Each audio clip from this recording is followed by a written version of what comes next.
Welcome to the EmpowerHer Wellness podcast. I'm Morgan, and I'm thrilled to be your host and wellness coach as we navigate the path to a healthier, more confident you. As the owner of Get Fit With Me, I bring years of experience in personal training, nutrition, and coaching to each episode. Join me as we explore practical tips and strategies for fitness, nutrition, mindset, and more, all tailored for busy women just like you. Let's empower your wellness journey and achieve lasting transformation together. Hello, everybody. Welcome to the EmpowerHer Wellness podcast. I'm your host and coach, Morgan Ekovich. And today we have a very fun and exciting guest. Susan and I met really via Facebook. I was looking for people to bring to this podcast to help women in all areas of your life, which this is what the podcast is for. And Susan commented and said that she teaches a specific thing that I think is huge.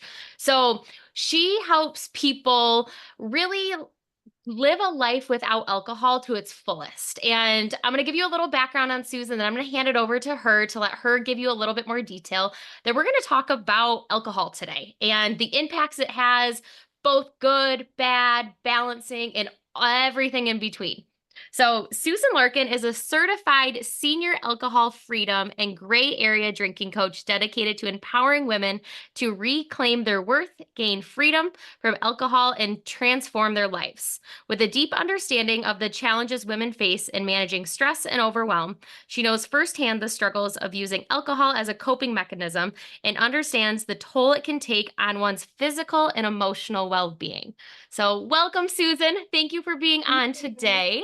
Thank you so much for having me. I'm really excited to have this conversation with you. Yeah. So is there anything, so first, give us a background. Why this? Why this certification? Why this coaching? What has brought you to this point in your life where this is how you want to help women? Yes. Well, I myself found myself in a place where I felt like my drinking was a little too much. And that's what I put in, that's what I put on my website. It's like I was successful in every area of my life. I have my MBA. I was working at Yale University. I'm a doer. I'm a high achiever, hustler, and in the back of my mind, I was like, I knew I was over the US guidelines of 7 drinks a week for women. And I don't know, I'm such a rule follower, I guess. I started to get a little concerned. So then I started sort of like charting my drinking and finding that, I was just looking forward to my wine Wednesday a little too much. And my pores were getting a little bit larger. I started like, I have these ginormous wine glasses and yeah. And I started to get concerned. So I went to my pastor at the time and said, I think I might be drinking a little too much. And they were very like, oh, well, if you think you have a problem with alcohol, you need to go to AA. And I was like shocked. I was like, what? And I was like, okay. So I went to a meeting and I was just looking around going, where are the people who just drink a little too much white wine? I just felt like they weren't my people. You know what I mean? I didn't really relate to a lot of the stories, but I went and I stayed alcohol free, or at that point, I was calling it sober for about 8 months. But it's still the whole time I was like, I didn't buy into that I had a disease, I had a moral defect, I didn't feel like I was powerless. So I didn't really believe any of that about myself. And so I just went back to moderating. I went to Las Vegas and I was like, well, I'm not going to Las Vegas without drinking. That's crazy. So I just said, well, I'll have 2 drinks. That's my maximum. And I did that fine. And so I went, I don't have a problem. I'm fine. And then we talk about these in my coaching accelerator events, that sometimes people have these in their life, an accelerator event, a spouse dies, or especially with women over 50, which is pretty much the demographic I work with, but women in their 40s and 30s too. I've had clients in all ages where new motherhood, the stresses of that, all of a sudden, there's this big mommy wine culture. You wine and mommy wine has her wine, and women just find themselves drinking to cope. And when you use alcohol as a coping mechanism, it actually becomes more addictive because you're relying on it to help you. And so your subconscious brain is like, oh, we need this. And so that's where all of a sudden you may find yourself compelled to, like, the end of the day, you get in this routine of, oh, I had a crummy day. I'm just going to have a glass of wine. And then that wine turns into 2 or 3 or the whole bottle. Like, It's easy to do, I'm afraid to say. Uh, So I found myself, we had an accelerator event. We bought this music studio. So I'm working full time my job. And then I'm going to the music studio, teaching voice lessons, putting on plays. And then I found myself like having a little wine in the car before I went into the music studio. It was kind of my way to like relax and chill out before I went in and did my second job. And that was kind of a red flag for me. I'm like, okay, you're drinking in your car. I mean, not a lot. So it's really not about amounts. It's really about that small voice in your head that's like, this doesn't feel right. And it can be any amount. I'm a mhm. lightweight. I never was a good drinker. I would get tipsy too fast. And then once I was tipsy, I had no off switch. So I got really passionate about working with women like me because when I left AA, I just felt like, well, I'm out here on my own. I guess I'm just supposed to figure this out myself. And I still had that lingering thought as my drinking ramped up again a few years later that, well, now I didn't have anywhere to go. There was nothing for me. There's nothing for me. And I call myself a gray area drinker. That's a term coined by Jolene Park. And that's who I trained with as a master gray area drinking coach. She's also a nutritionist. So that's where that term comes from. So, gray area, sober curious. I think sober curious is something that we hear a lot of. Is gray area the Yeah. same or is that different? And how would you distinguish somebody who's just curious about being sober, or am I in the gray area? Or how would somebody identify themselves as, oh, which category do I fall into? Yeah. I mean, gray area and sober curious could be both the same. They're not really the same thing. So, sober curious is just sort of, hey, I'm interested in how else my life would be if I tried not drinking for a while. And that's awesome. Gray area is this idea, and it kind of debunks the idea of an alcoholic. That's not even a scientific term. And so, what I always thought is it was very binary. You're either a normal drinker or you're an alcoholic. There's two Mm. camps, there's no other camp. And really, the truth is that the scientific term for a problem with alcohol is alcohol use disorder, and it's a spectrum. And Huh. so the gray area or gray area drinkers are anywhere on that spectrum from an every now and again drinker, which is two times a month, maybe people who just maybe have one glass of champagne at a wedding, really, are not big drinkers. That's every now and again means every now and again, not every Wednesday. Yep. And Wine Wednesday was a thing. And then there's the other end of the spectrum, which is, you need medical intervention, you need detox, you need to go to rehab. And so everybody who drinks on a regular basis is somewhere in that gray area along that spectrum. Um, Okay. yeah. And okay, so gray area. How would we start to identify where on that spectrum we're falling? Are we falling more towards, because you had mentioned, according to the daily recommendation of 7 drinks a week, which Yeah. is so funny because it's when your doctor asks, so many of us are not honest about it. We're like, Never. yeah, we're we're right in there. Like, And guess what? They like double it because they know you're lying. So, right. it's like, I don't That know one why we do honest that. person, that one Yeah. honest person gets dinged. Yeah. So like how would somebody start to identify when they're using alcohol as a coping mechanism, and how do they start to, you mentioned logging. Like what is a good Yeah. first step for somebody to start noticing, is it something they need to be aware of, or is it something they're Mhm. still okay and they can still have fun with? Because there is a balance between it, but sometimes we fall too far on one spectrum where we do need a little bit of support. Yeah, yeah, absolutely. I think the thing is in your spirit, in your heart, you kind of know. If you have a small voice in the back of your mind that's going, hey, you maybe drink a little too much, or if you just don't feel good the next day, women in general, overall, we metabolize alcohol differently than men. We don't tolerate it as well. We don't have as much of the enzyme in our liver to break it down. We don't have as much body water. So we get drunk faster. And so this whole idea of young women trying to keep up with the men or their guys is, and like that's a badge of honor. It's actually really dangerous for women to do that. And as we get older, we actually have less water in our bodies. So a lot of women find in perimenopause or menopause that all of a sudden, like even 1 or 2 glasses of wine the next day, they really feel crummy. So it's kind of like, why are we keeping something in our life that makes us feel crummy? Number one. So just sort of identifying that and getting curious about it. You're using it as a coping mechanism when you really feel like you need it, like using the term, I really need a drink, even though we see that in movies and we see that in Mhm. society and we think that's like okay. Actually, needing it is a sign that there's a little bit of an addiction there if you feel like you need it to cope. So I love this because the need of it is Yes. something that I work with my clients on is, for instance, when we go straight for our phone and we start scrolling on social media, have we done something else to occupy our brain instead of the social media? So Yeah. when we start to feel that need, but somebody Yes. wants to be like, I feel that need for that glass of wine tonight. I really want to honor myself and not go for it. What are alternatives that you usually recommend for somebody starting out to not necessarily like remove them from the situation, but occupy their brain in a different way so that they choose a different path, I think is Yeah. probably the best way to say. Yeah. Well, and it's so great that you use the scrolling analogy because when we scroll, we get this big dopamine hit, right? Mhm. And that's what keeps us wanting to scroll. And we fall into this, numbing of scrolling. And that's a numbing, it's called numbing and buffering. You know how after a while, you're like not even looking at anything anymore. And like half an hour is gone. And you're like, oh, half an hour of my life is gone. It's the same with alcohol. Sometimes we use it to numb our emotions, right? And that's especially when it's become something that's a need or a coping mechanism when we're like, yeah, I'm really tired or I'm fed up or I'm angry and I'm using alcohol to cope with that. Or if it's just become a habit, I drink every night while I'm cooking dinner.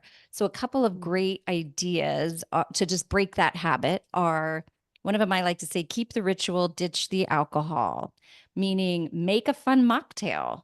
Or I don't Mm. even like to use mocktails. We are not using that in the industry anymore. We're using alcohol free cocktails because we don't want to make a mockery of them, but that is the term that people use.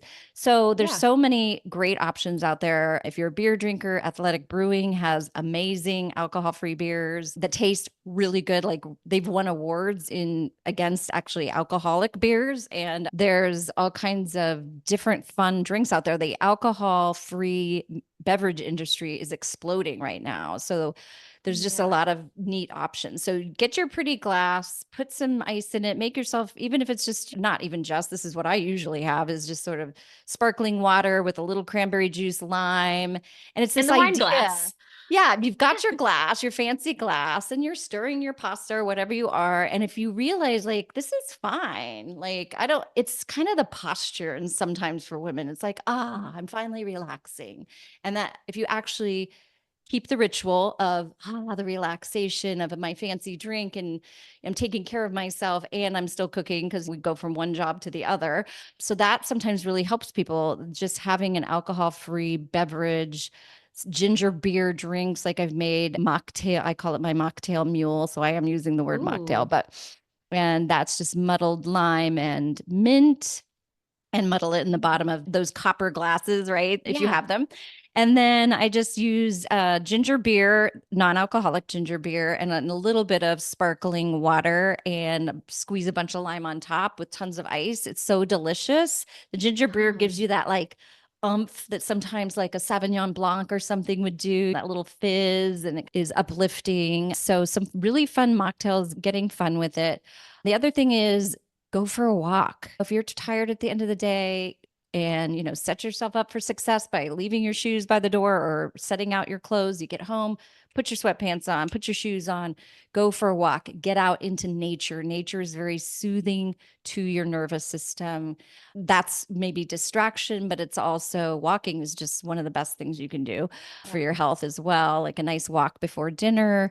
So those are two things to just sort of change up your routine, I would say. For example, another example is like Friday night was just like we drank every Friday night. So when I took a break from drinking, it was like Friday night was a big deal. Like, what the heck are we going to do on Friday night?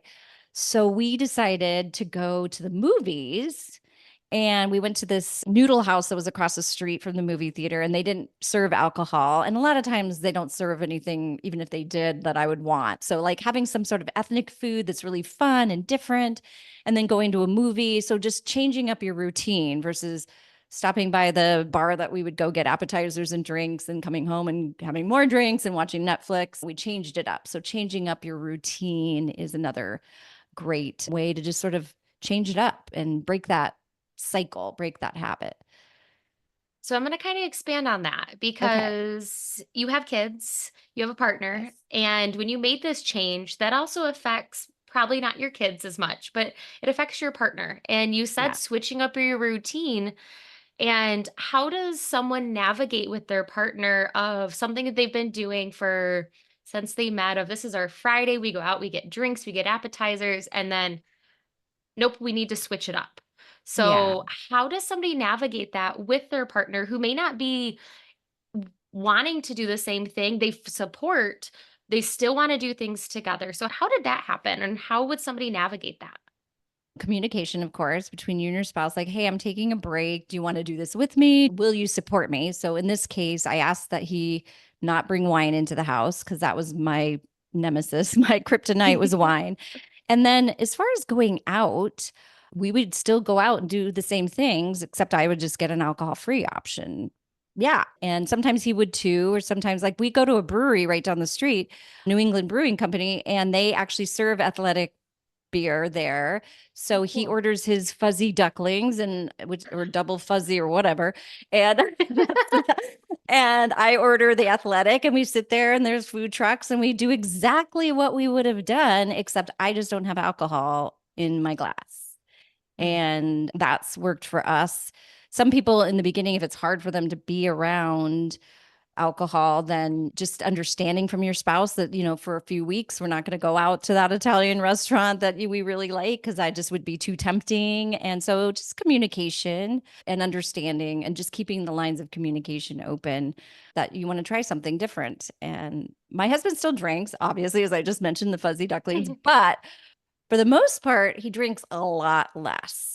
Ah. So, and he likes that. Like he feels so much better. He's realizing, and I didn't like force it on him or anything like that, but just seeing the change in me and just the change in our lifestyle, he's pretty much doesn't drink that much. He one beer when we went out. I had two. I had two athletic. He had one. So, yeah. That's awesome. And I know I think the social events are one of the hangups for people of Yeah. you've got Yeah. girls night once a week, or you've got book club, or you and your husband go out for date night, or holidays. I think Yes. holidays are the next thing that people run into of we're used to doing a toast or New Year's and navigating those bigger ones when it's not just your spouse that understands what you're going through, Yeah. but how would somebody navigate a conversation? Because I think what happens is this just happened on Sunday.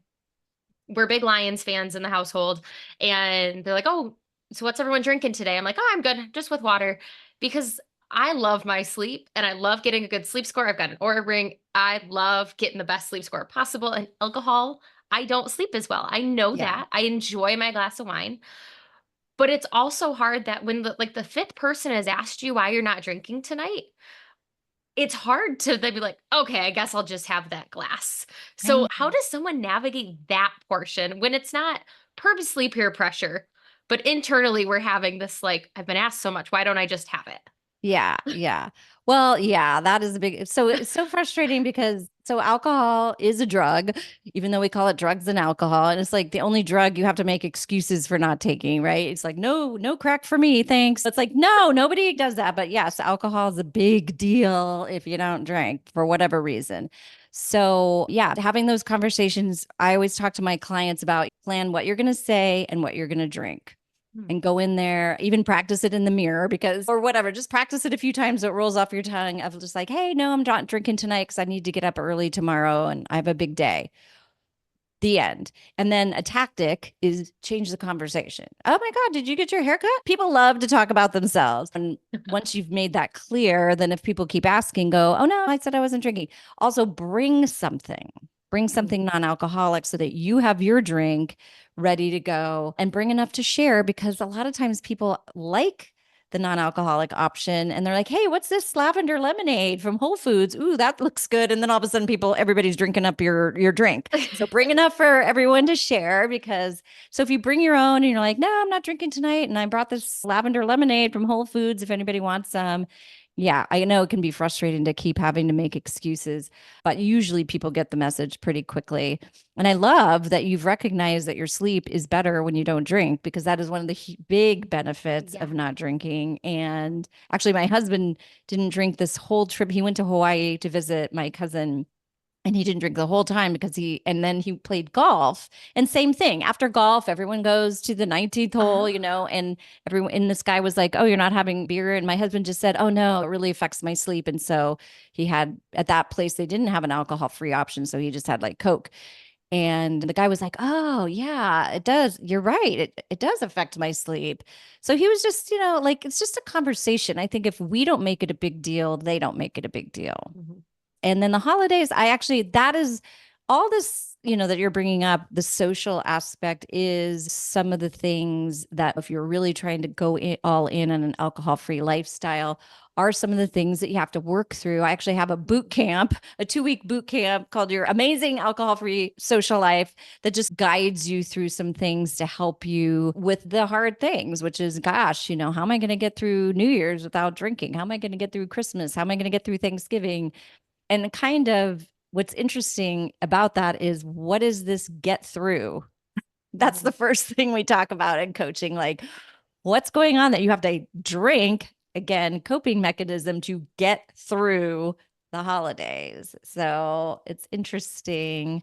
And then this idea of celebrating, that it's not a celebration or fun without alcohol. We go, we work on that in our coaching. And they're just, again, there's alcohol free sparkling wines that you can bring. They come in a champagne bottle, or, they have you pop the cork just like everything else. And so some tactics are, if you are hosting and you still have alcohol options, let's say for dinner, but have the toast be the alcohol free sparkling wine. And everybody has that. And you pour it for everyone. And then you sit down for dinner. And if people choose to have the alcohol option, they do. And you have a non alcoholic option. I made a non alcoholic sangria when we had a party. Yum. And most everybody drank that, although some people did bring alcohol, wine, and they had that. And it was great. It was fine. That's So, awesome. So, as I've mentioned, our listeners know, like, I'm somebody who, if you enjoy the glass of wine, because it's actually something that brings you joy, you've got a favorite type of wine that you're like, we just love this kind. My husband and I, we have it on our anniversary. Or, like, I love being on the water and I love a good beer when you're out on the boat. Like, there are things that I do it because it's something I enjoy. Do I know the yes. consequences of, yeah, my sleep's not going to be good, but I'm fully aware of the decisions I am making? How would you recommend somebody kind of, even some of those tips you just gave for the people who are in that gray area, who are going to try to be sober during the holidays or are just trying to be a little bit more sober on certain days? Somebody who knows they are going to drink, they're going to drink because it's something they enjoy, it's not a coping mechanism. What types of tips do you have for those people, such as myself, of navigating the holidays so that we don't feel like complete crap the next day? I've got tips that I've shared, but I always love hearing somebody else's perspective. And this is a group that you work with a ton, and this is a area that you're an expert in. So I'd love any Oh, tips for kind of that area as well. well, I'm more of an expert in the not drinking. I don't have a lot of tips for drinking and mitigating the circumstances of drinking. I mean, certainly drinking zebra striping, they call it, where you drink water in between. And those are all tactics I use to try to slow down my drinking. Mm, I found they didn't work. So it just depends where you are in the gray area. So when I coach people who feel like they drink a little too much and they really want to take a break, and I love the women that come to me are like, I want to stop. I know I feel mm, better. I know that I've taken breaks. I've taken 30 days off. I've given it up for Lent, et cetera. I know that I'm so much better in my life and my lifestyle without it, but I keep going back. And then when they go back, it creeps up. And all of a sudden, you're back mm, into the same routines that you were in before. And so most of the time, I work with people one on one who want to stop. But I love working with people who are just sober curious and want to just take a break. mm. So I have a 30-day alcohol experiment where you just take a 30-day break, learn about what alcohol does to your brain and body, And then afterwards, you make the decision of how much you want to have it in your life after that. And you create maybe some non negotiables around it. Like, I don't want to drink in front of my kids, or I don't want to drink so much that I don't remember the evening and I've lost memories. And that's a great place to start. And we make those feeling based goals, not necessarily about the amount, because 2 glasses of wine on an empty stomach can affect you much differently. And the next day as well, feel a lot worse than if you've had 2 glasses on a big, huge Italian pasta dinner, And so trying to keep it away from amounts and numbers and counting and really based on how you want to feel in your life is sort of the way that I work with people. So, yeah. So if you're basing it on how you want to feel during the holidays, then knowing how alcohol affects you and how many days I would think about, okay, if I know I'm going to have this wine and then I'm not going to sleep as well. So the next day I'm going to be overtired. Do I want to perpetuate that by having wine again a second day and then Mm, perpetuate that, because the holidays can turn into December can just be one drink after another, you know? So, absolutely. so basing it on how you feel, I think would be for somebody who is drinking, but also is looking to live their best life. Does that make And sense? yeah, that makes perfect sense. And tracking wise, easiest way, if you were to get something we talk about is one small step. It doesn't have to look a perfect way. It can be whatever way is easiest for you. So, what are the three Yes. ways that you recommend people start tracking whatever that feel, whether it's a feeling, a quantity, like any of those things that they're going to start tracking? Is it a notebook? Is it a voice memo? Like, what are your three go to ways that you recommend people start tracking if this is something Yes. they'd like to do? Yeah, I love that. I love that. So, yeah, we start with curiosity, just getting curious. I love to say, drop the weapons of shame and blame. Like, stop the madness in your head, because I know what was keeping me stuck was this idea of like, wait, do I have a problem? And what does that mean? And is it a problem? And just stop that madness and get curious. So, really, curiosity. And yes, get a notebook. And I would track how you feel when if you feel like you want to drink. What are the thoughts that you're thinking in that moment? What are the feelings that you have what is the job that you want alcohol to do? I Mhm. would be tracking more of those internal things around my drinking. And then if you do choose to drink mindfully. So pour the glass, smell it, think about those things. Why do I want this drink? What am I thinking it's going to do for me? And then, really taste it. Do you really like the taste? And It's and because then sometimes even with food, we have a bite and we finish it and it really wasn't that good. So right? enjoy really deciding, is it something you enjoy? Are you savoring it? Does it really just Yes. taste like crap and I'm just drinking it because it's poured? Like just I Yes. love that you brought that up because we talk about that in food as well. Yes, yes. And actually, because alcohol is a toxic substance, it in and of itself doesn't necessarily always taste good. Like that's why we usually put alcohol with sugary mixers. And I just was with a client today. And so she did this mindful drinking exercise. And so I asked her, she goes, when I tasted it, I thought, this doesn't taste right. And I went and looked at the bottle and in the fridge, and it was what I normally buy, but it just didn't taste right. And then I realized that I probably don't even taste it. I'm just sitting there watching Netflix, drinking it, and not even thinking about how it tastes. So, yes, taste it. Do you even like how it tastes? And then drink the first one, and then just see if you can feel the effect of the alcohol in your body. Feel your blood alcohol level rising. How do you feel? Then, before you have your second drink, see how you feel. Wait at least a half an hour, wait at least 40 minutes and see how you feel when your blood alcohol level is dropping. Because a Mhm. lot of times we just hit that second drink before to scratch the itch of the itchiness that you'll get after having that first glass. You're just so As used you're to having something in your hand that it's out of Yes. habit that we just grab another one. Yes. It's Or top something it we're off just before doing. you're even done. That was my secret trick. I was like, oh, let's put a little more in here. So I have the, Out of the never ending glass. So yeah, yeah. So just really being mindful and going, part of the alcohol experiment is learning how alcohol affects your brain and body. and learning actually what is going on in your body. So then what I love about the mindful drinking experience is that you actually experience it. You can feel it. Like I had the experience where when I took all of 2019 before I really decided to completely go alcohol free to really experiment. I had many 30 days and then I would sometimes drink. And I had quite a bit of time in December, and then our anniversary's in January. So I'd probably over 30 days. And we went out for our anniversary and I had a glass of champagne. And immediately I could feel my body just sort of going, toxic, toxin, toxin. We must Mm. remove toxin. Like I could feel my face get flushed and my heart start to pound after having a significant time without alcohol. And it was almost like I could feel this process happening that I now knew about because I knew the science of what goes on in your body, that all of your systems basically not you don't shut down and die, but everything shuts down and everything goes to getting the toxin out of your body, to metabolizing that toxin, including fat burning.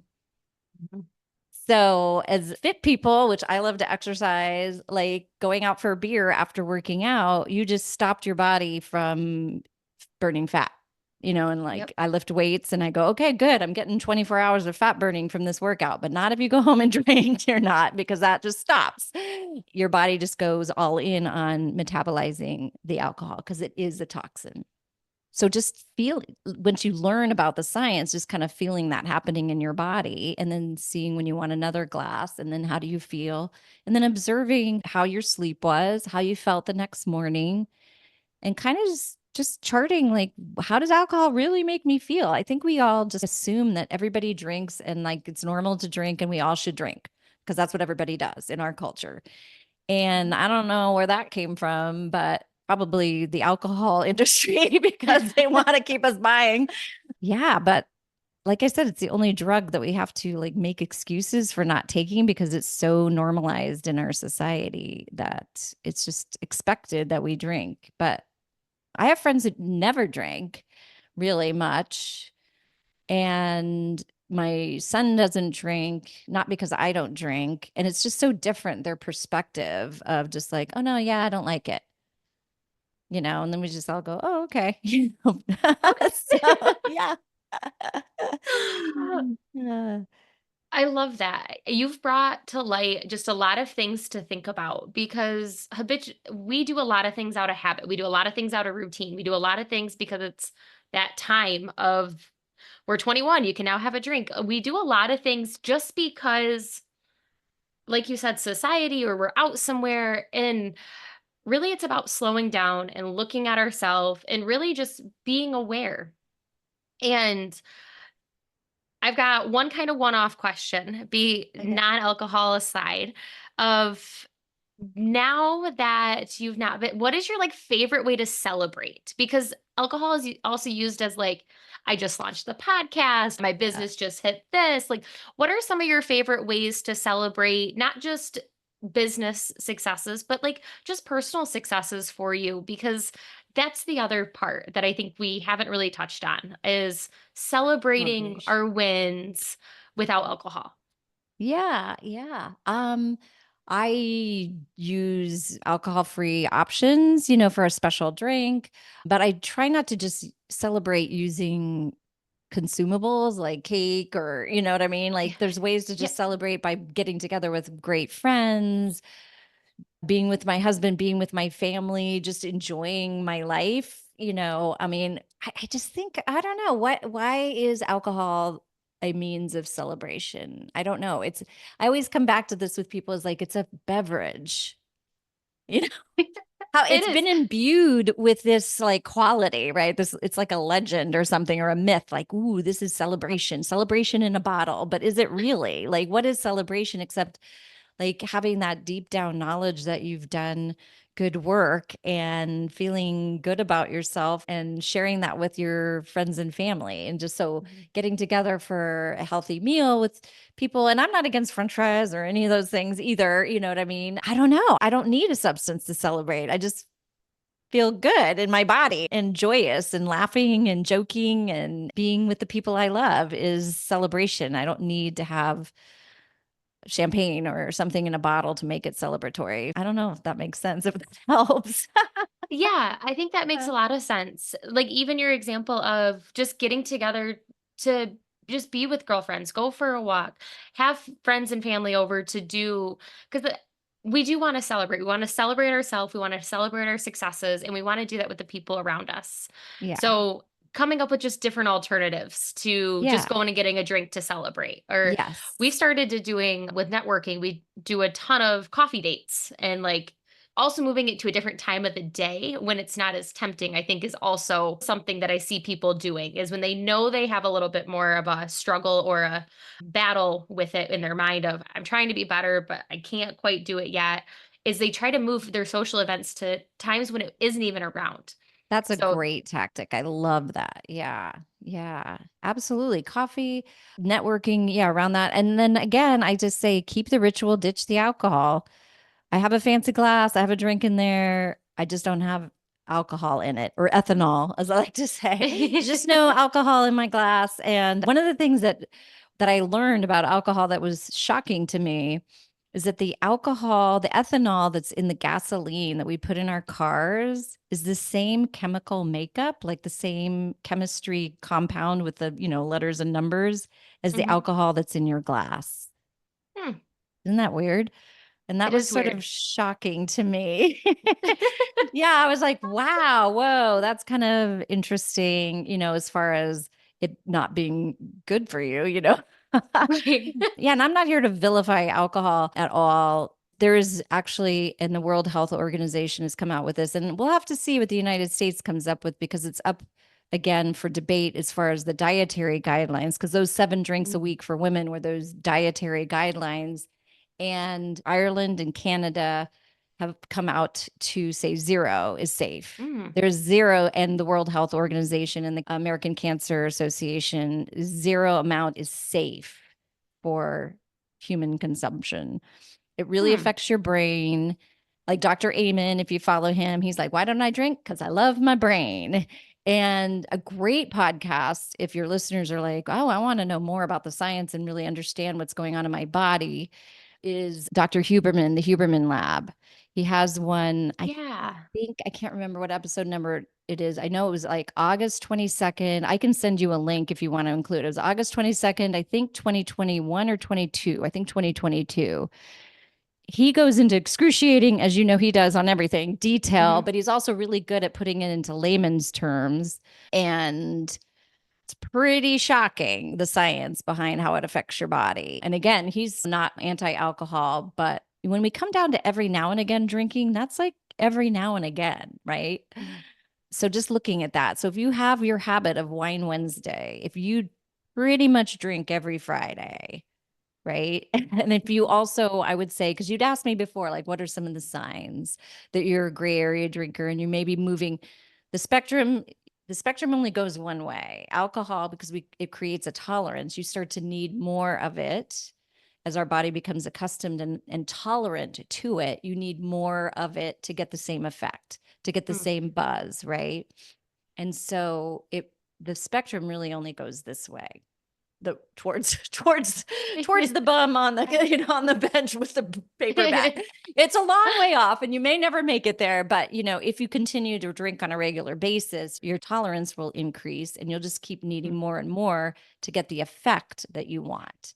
So just remembering that. So if you're on if you drink every Wednesday because it's Wine Wednesday, if you always drink on Friday and Saturday because it's the weekend, just try to change it up. Do an experiment. If you've never even taken 30 days off, that like scares you, then that's a really good way to check it out and just go, hey, I'm just going to do an experiment and see. Like, you're not saying forever, you're not saying you have a problem. You're just saying, let me experiment with this and see what happens, see how I Ex- feel.